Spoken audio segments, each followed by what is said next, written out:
Bonjour, dans cette vidéo, je vais introduire trois applications très communes des logarithmes. Et on va commencer avec l'échelle de Richter, qui est une échelle logarithmique pour mesurer la magnitude d'un tremblement de terre. La magnitude est calculée avec le logarithme d'une intensité relative. C'est toujours relative à une intensité de base.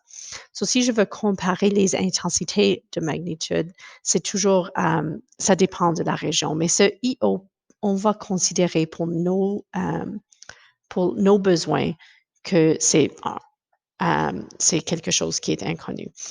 Mais c'est juste, on va le dire comme, OK, 1, baseline.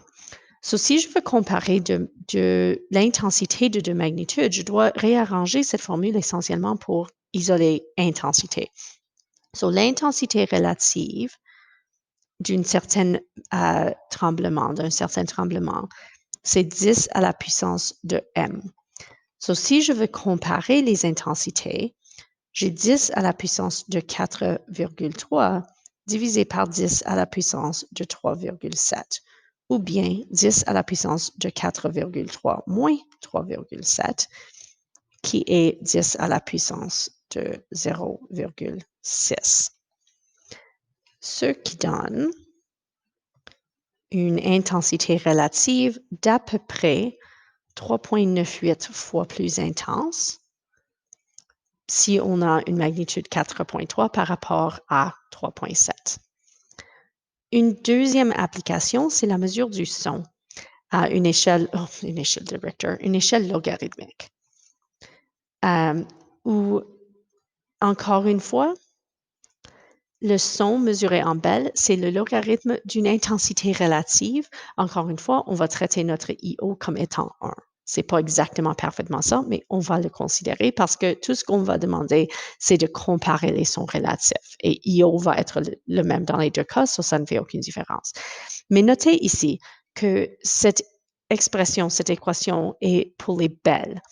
Mais maintenant, je viens de vous donner un téléphone sonne à 80 décibels et à 70 décibels pour le piano. Alors, exactement les mêmes préfixes que toutes les autres mesures métriques. 80 décibels, c'est 8 bels. Et 70 décibels, c'est 7 bels. Déci voulant dire dixième. Leur volume combiné, ce n'est pas 8 plus 7. Ça serait beaucoup plus de bruit. Mais l'intensité ou le volume essentiellement, c'est 10 à la puissance de 8 plus 10 à la puissance de 7. Quand on ajoute ces deux choses ensemble, on a un autre nombre qui n'est pas, c'est 1, puis 7, 0. Mais si je veux le volume, je veux le logarithme de ceci. Le log de 10 à la puissance de 8 plus 10 à la puissance de 7. Ce qui donne à peu près 8,04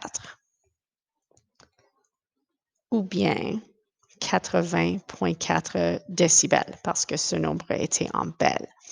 On voit que à cause de l'idée de magnitude et l'intensité, que le 10 à la puissance de 7 n'avait pas autant d'influence sur la valeur finale que le 10 à la puissance de 8.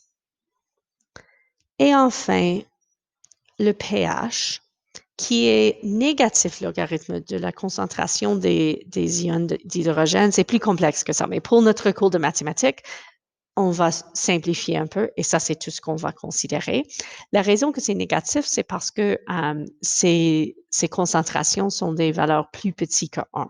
Alors, on a des exposants de 10 qui sont négatifs. Alors, pour donner une valeur de pH qui est positive, on prend l'opposé. J'ai une substance de pH 3,1 avec une substance de pH 5,2. C'est-à-dire que la concentration des ions d'hydrogène sont à peu près, et encore une fois, c'est plus complexe que ça, je comprends, à peu près 10 à la puissance de négatif 3,1 et 10 à la puissance de négatif 5,2.